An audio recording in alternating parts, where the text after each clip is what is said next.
Selamat datang kembali di channel Borneo Trader. Di video kali ini saya akan menganalisa untuk perkembangan pergerakan saham-saham dari sektor komoditas, saham-saham CPO. Pertama ada TAPJI, kedua DSNG, ketiga BWPT, keempat Getsco, kelima LSIP, keenam AALI, ketujuh SSMS, ke-8 SIM, ke-9 NCKL. Ini bukan dari sektor CPO tapi di request. Yang ke-8 PUTR dan terakhir PADA. Langsung saja ke saham pertama. Ada TAPJI yang ditutup di harga 520, terkoreksi 3,7%. Kalau di atas hari asing, net buy. Kalau di broker semalingnya TAPJI di distribusi. Sebelum kita ke TAPJI, mau lihat dulu untuk pergerakan harga komoditas CPO yang memang lagi turun. Dia terus membentuk lower high lower low dan neckline 3.500 sudah dijebol. Dengan kondisi seperti ini memang kalau dilihat secara bulanan ya, level psikologisnya ya semoga aja nih bertahan di atas 3.000 sih masih oke lah harga CPO. Cuman ya turun dalam dari harga berapa nih, pernah di harga 7.000, sekarang udah di setengahnya ya, turun 50% dari semenjak April setahun yang lalu. Ya turun dari 55%, ya semestinya sih mulai bertahan. Semoga aja bisa kembali ke atas 3.500 untuk harga komoditas CPO ya. Titik amannya memang 3.500 nih, biar dia konsolidasi lagi. Tapi karena dia sudah makin turun seperti ini, pola descending triangle, dan ya harusnya sih bisa sampai 3.000 dulu, baru mungkin ada recovery lagi untuk harga CPO dunia. Dan kalau dilihat dari TAPJI juga nih hampir sama ya. CPO-nya jebol 3.500, TAPJI-nya juga jebol 600. Dan kondisi seperti ini, wah dia udah di harga terendah semenjak kapan nih? 2021, 2 tahun yang lalu ya. Dan ya mendekati mulai turun, bisa jadi ke harga IPO-nya. Harga IPO-nya di berapa nih? Di harga 300 ya, 280. Ya pokoknya ini downtrend, jadi hindari dulu untuk TAPJI. Tinggal nunggu momentum aja ya, di mana dia ada pantulan. Ya sama, masih seperti saham-saham yang lain, angka psikologis perubahan praksi harga 500 harus dijaga. Ya kalau mau coba cicil-cicil untuk trading cepat swing pendek bisa di 500 sampai 520. Jual dulu kalau dia gagal bertahan di atas 500 itu. Potensi rebound nggak? Harusnya ada rebound. Saham mantul ke arah 500 tuh biasanya hari pertamanya mantul. Ya setelah menyentuh 500 dengan target ya gak usah tinggi-tinggi, targetkan aja 5-10% untuk TAPJI. Bisa jadi ke 550, 560 untuk TAPJI ya. Mungkin bisa konsolidasi di area 500 sampai 550. Seperti itu untuk TAPJI. Kelihatan volume meningkat, kemungkinan besar ada teknik rebound. Ya tetap ada rebound, harusnya dijaga 500 sementara waktu. Ya bisa mantul dulu ke 540, 550, 560. Seperti itu, tapi ini disclaimer on. Langsung saja ke saham selanjutnya.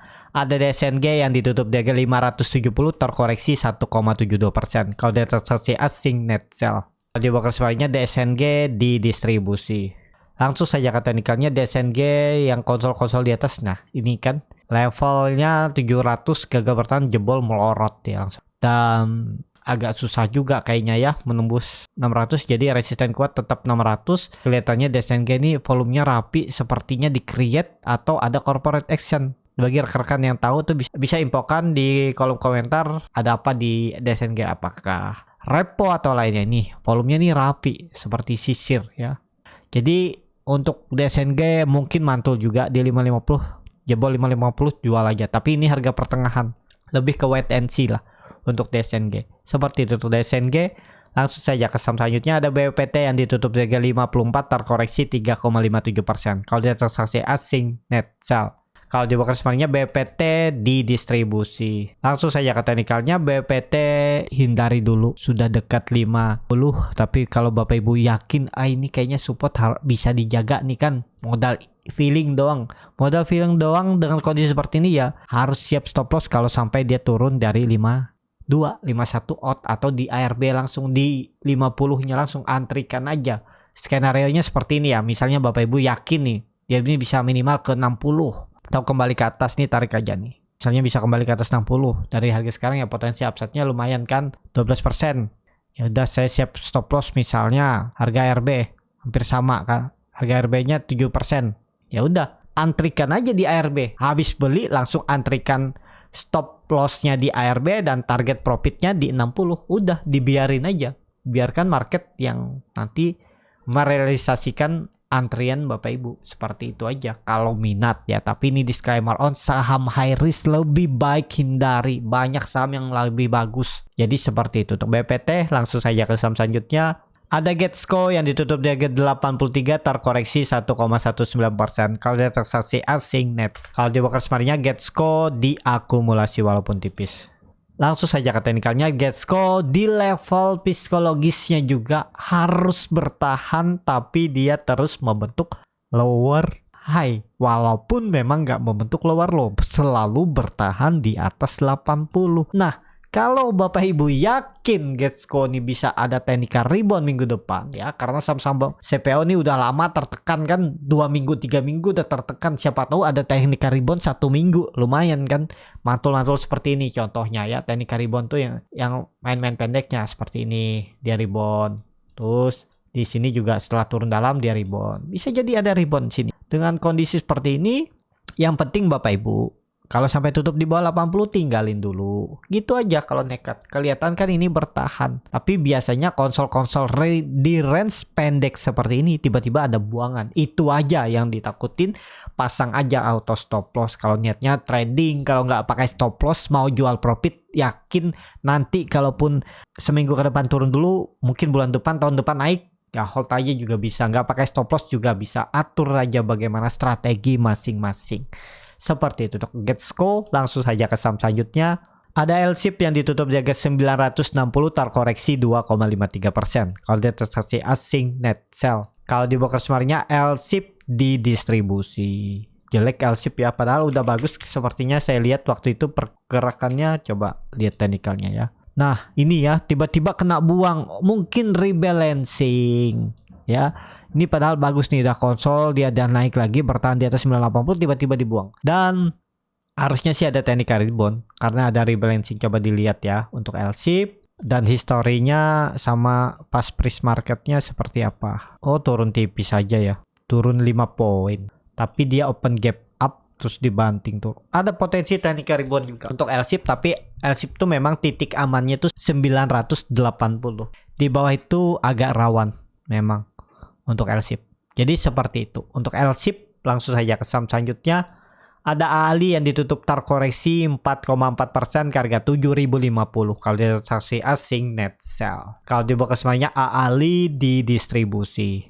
Langsung saja ke teknikalnya. Untuk Ali jelek. Saya juga ada cut loss. Ali terlalu lama nunggunya dan nggak mampu naik. Sudah bagus konsolidasinya mau uptrend, ternyata kena buang lagi karena harga komoditasnya juga tertekan kan.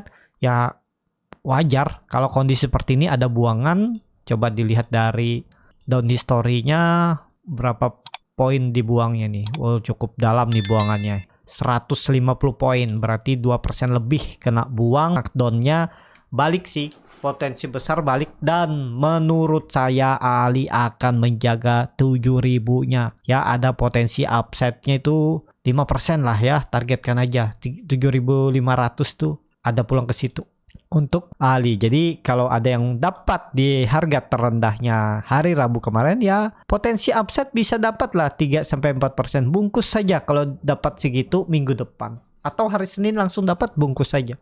Karena belum saatnya juga reversal, mungkin juga akan konsolidasi dulu, dan perlu hati-hati kalau sampai dia membentuk low baru di bawah 7.000 untuk Ali. Kalau dilihat dari time frame weekly-nya, 3 bulan sudah turun dan volume makin meningkat. Neckline-nya 7.600. Jadi kalau dilihat kondisi seperti ini ya harus balik ke 7.500 dulu ya. Kalau nggak bisa double top tuh di time frame bulanan. Double top bisa turun lebih dalam, bisa aja ke 2.000. Cuman terlalu dalam ya. Bahkan 500 ya. Jauh lah ya. Kalau menurut saya untuk Ali, untuk sekarang sih memang lagi downtrend ya. Saham-saham CPO Jadi seperti itu aja untuk saham-saham CPO. Coba trading cepet aja. Kalau dapat di harga 7.000 misalnya naik bungkus. Seperti itu aja ya. Jangan di hold lama-lama dulu. Kecuali Bapak Ibu tahu fundamentalnya seperti apa dan lihat ini apakah murah. Bagaimana kondisi laporan keuangan. Kalau oke, sabar menunggu boleh. Tinggal nunggu momentum harga komoditas CPO-nya naik, nanti naik juga. Naik kok. Cuman kita nggak tahu kapan. LSIP AALI itu sambar fundamental bagus di sektor CPO. Ya tinggal tuh sabar aja. Ada momentumnya nanti naik. Rally juga seperti halnya saham-saham batu bara. Ada kok. Nanti lihat aja. Cuman ya itu, kita perlu waktu menunggunya dan sabar. Itu aja ya. Jadi kalau saya sebagai trader ya, saya nggak mungkin nunggu terlalu lama. Uang saya nunggu di situ karena ya memang harus bisa muter, walaupun harus cut loss tapi bisa muter uangnya, dicari di saham yang lain yang lebih berpotensi, yang lagi rame sektornya. Seperti itu. Itulah gunanya trading plan, stop loss ya. Kalau banyak yang bilang nanti stop loss terus rugi, ya belajar aja, percaya aja, bisa kok dipelajari. Jadi seperti itu ya untuk AALI. Kalau dilihat harga sekarang di time frame bulanannya cukup rendah ya. AALI itu udah terus turun bahkan dari 2014, dari pernah 23.000 sekarang udah turun ke 7.000. 2014 berarti hampir 10 tahun yang lalu dia turun 70%. Ya mestinya sih ada naiknya nanti ya. Dan juga lihat karakternya, kalau dia ada turun dalam nanti ada pelan-pelan naik. Yang penting sabar aja, tunggu untuk AALI. Seperti itu untuk AALI. Kalau lagi downtrend ini, berita-berita miring, berita-berita jelek tuh pasti muncul yang ganggu psikologis, karena ya itu cara bandar, cara market bekerja untuk memainkan psikologis Bapak Ibu. Itu ya lagi downtrend nih, berita-berita buruk dikeluarkan biar ada yang panik atau yang mau jual jadi bingung. Ya, dapat barang bawah nanti udah naik lagi, berita-berita baik lagi dikeluarkan ya. Jadi FOMO lagi nih, yang udah jual FOMO lagi ya. Seperti yang penting kita itu kalau niatnya investasi ya harus lihat fundamentalnya seperti apa. Jadi seperti itu untuk AALI. Langsung saja ke saham selanjutnya, ada SSMS yang ditarik arah 25% ke harga 1.525. Kalau dia transaksi asing net sell. Kalau dia bakal sebenarnya SSMS diakumulasi. Sepertinya ini dapat rebalancing juga ya. Lihat down historinya. Karena memang likuiditasnya kecil, kalau langsung ditarik arah ya itu wajar. Dari 1265 ke 1525. Biayanya berapa nih? Ya, nggak nyampe 20.000 lot mungkin ya. Udah dapat arah dia. Langsung saja ke teknikalnya. Wah, ini dia turun dalam ya. 6%, terus 4%, tiba-tiba ditarik. Cuman ini corporate action. Oh, dia bagi dividen juga 74. Ah, dividennya kecil kok. Dan ya tadi hitung aja berapa persen turunannya. 340 tarikannya ya. 340 poin. Ya segitu bisa turunnya. Jadi kalau Bapak Ibu ada yang dapat dan profit kemarin tuh ya itu pas jual di harga arah. Kebetulan harga arahnya kan di bid. Ya udah bisa bungkus. Bisa arah lagi ya tergantung market. Kita nggak tahu rencana bandar mau arahin apa guyur dulu Senin besok. Jadi seperti itu untuk SSMS. Ini saham repo. Dan apakah ini sudah selesai uptrendnya dan pelan-pelan akan diturunin dulu? Ya kita lihat aja nanti. Bertahan gak di 1.500. 1.500 tuh area kuncinya yang mestinya dijaga. Ya pakai aja 1.500 saat ini. Seperti itu untuk SSMS. Langsung saja ke saham selanjutnya. Ada SIM yang ditutup di harga 374. Terkoreksi 1,05%. Kalau dia transaksi asing net sell. Kalau dia bakar semarnya SIM didistribusi. Langsung saja ke teknikalnya. SIM pola-pola yang sering dia bentuk, pola-pola ascending triangle, tapi tiba-tiba dibuang ya. Ini contohnya naik dibuang yang atasnya, yang bawah ini belum pasti nih. Ini dibuang, terus ini juga dibuang. Sempat naik dibuang. Jadi kalau dilihat dari harga sekarang 360 tuh ya ini bisa dijadikan support. Cuman nggak ideal kalau baru beli harga 374 ya. Kalau dilihat volume meningkat. Cuman lagi downtrend. Lebih ke wait and see dulu lah ya. Harganya juga nanggung. Kondisinya belum menarik. Apalagi 4 minggu rejection terus 380 gagal ditembus ya. Wait and see aja dulu lah SIM. Kalau mau nekat beli ya. Kalau sudah punya ya 360 itu harus dijaga. Kalau nggak bisa turun lebih dalam lagi. Targetnya bisa ke 320. kalau melihat history sebelumnya ya. Lihat dari time frame weekly-nya aja. Nah, lihat time frame weekly lebih rapat. Oh, 350. 350 aja ya, jaga-jaga di bawah lah. Ini nanggung juga beli harga sekarang. Kalau cut loss di 360 juga nanggung. Pakai 350 supportnya untuk SIM. Jadi seperti itu untuk SIM. Langsung saja ke saham selanjutnya. Ada NCKL yang ditutup menguat 4,51% ke harga 810. Kalau dia transaksi asing net buy. Kalau dia buka sebenarnya NCKL diakumulasi. Langsung saja ke teknikalnya. NCKL semoga ini tanda-tanda dia mencoba reversal. Ya, karena candlenya sudah bagus. Setelah per minggu-minggu turun, dia ada candle yang menutup penuh candle hari sebelumnya. Dan kondisi seperti ini Bapak Ibu bisa pakai 760 sebagai support yang harus dijaga. Memang offset sedikit ya, dia sampai 750 atau 750 aja angka genap ya. Jadi harga sekarang hitung aja risk rewardnya dan aman harusnya ya. Semestinya juga NCKL tuh nggak turun dari 770 aja, udah nggak turun dari itu harusnya loh ya.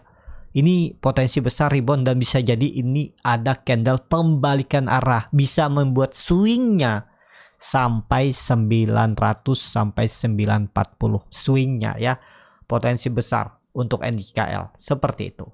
Jadi seperti itu untuk NCKL. Langsung saja ke saham selanjutnya.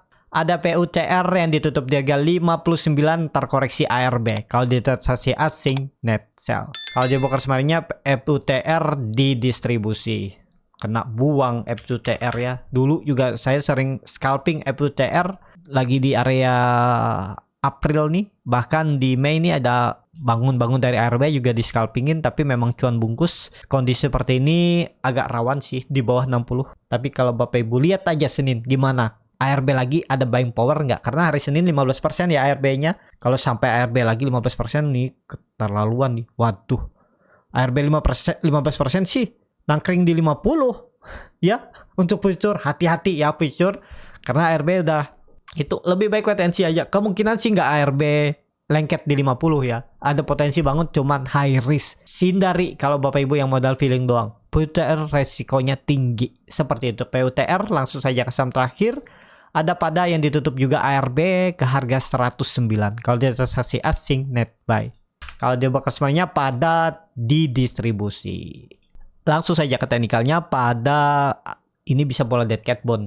Hati-hati ya. Nih kalau digambar ulang, supportnya tetap pakai 100 jebol pola dead cat bond. Kenapa? Karena dia sudah membentuk lower high. Apalagi EMA 20-nya di bawah. Pokoknya kalau misalnya di ARB 15% ya. Cuman nggak tahu apakah ARB-nya 15% berapa, kita kan nggak tahu. Karena besok tuh, karena hari Senin baru pertama kali. Jadi harus lihat lah bagaimana pola-pola saham yang sekarang ARB-nya 15%. Harus dipelajari dulu ya, gimana strateginya biar kita itu bisa profit dan risknya kecil. Itu yang dicari kan, adu strategi seperti itu. Kalau 15% berarti ke 92 jebol. Lebih baik wait and see dulu. Lihat aja nanti 100 jebol nggak besok Senin untuk pada. Seperti itu. Cukup sampai di sini video kali ini. Terima kasih untuk Bapak Ibu dan teman-teman yang sudah menonton video ini sampai selesai. Apabila channel Bertanya Trader ini bermanfaat dan bisa menjadi bahan pertimbangan Bapak Ibu dalam membeli, menyimpan, dan menjual sahamnya, bisa klik tombol subscribe dan nyalakan lonceng notifikasi. Ada kritik, saran, ataupun pertanyaan,